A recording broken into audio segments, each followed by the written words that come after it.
મોરબીની દાબેલી બનાવવાની રીત। સૌપ્રથમ બટાકાને બાફવા માટે કુકરમાં બટાકા, પાણી અને મીઠું લઈ ઢાંકીને 2 વિસલ વાગે ત્યાં સુધી કૂક કરી લો। મસાલો બનાવવા માટે મિક્સર જારમાં સૂકા લાલ મરચાં, મરી, લવિંગ, સૂકા ધાણા અને જીરું લઈ ક્રશ કરી મસાલો તૈયાર કરી લો। પેસ્ટ બનાવવા માટે એ જ મિક્સર જારમાં લીલા મરચાં, આદુ, લસણ અને પાણી લઈ ક્રશ કરી પેસ્ટ તૈયાર કરી લો। બટાકા બફાઈ જાય એટલે તેમાંથી અડધા બટાકા બહાર કાઢી કુકરમાં રહેલા બટાકાને બ્લેન્ડ કરી તેમાં પાણી ઉમેરી ફરીથી બ્લેન્ડ કરી લો।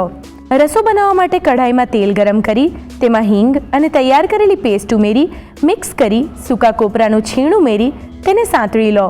ત્યારબાદ તેમાં તૈયાર કરેલો મસાલો ઉમેરી તેને પણ સાંતળી બટાકાનો રસો, પાણી, મીઠું, હળદર અને લાલ મરચું ઉમેરી થોડીવાર માટે ઉકાળી લો।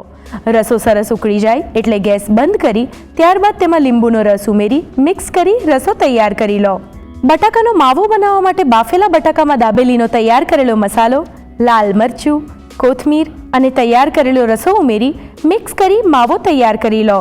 દાબેલીને એસેમ્બલ કરવા માટે પાઉને વચ્ચેથી કટ કરી બટાકાનો માવો ભરી મસાલા સીંગ મૂકી તેને આ રીતે કટ કરી સર્વિંગ પ્લેટમાં લઈ તેની ઉપર તૈયાર કરેલો રસો રેડી લસણની ચટણી મૂકી મસાલા શીંગ મૂકી કોથમીરથી ગાર્નિશ કરી સર્વ કરો તો તૈયાર છે મોરબીની દાબેલી।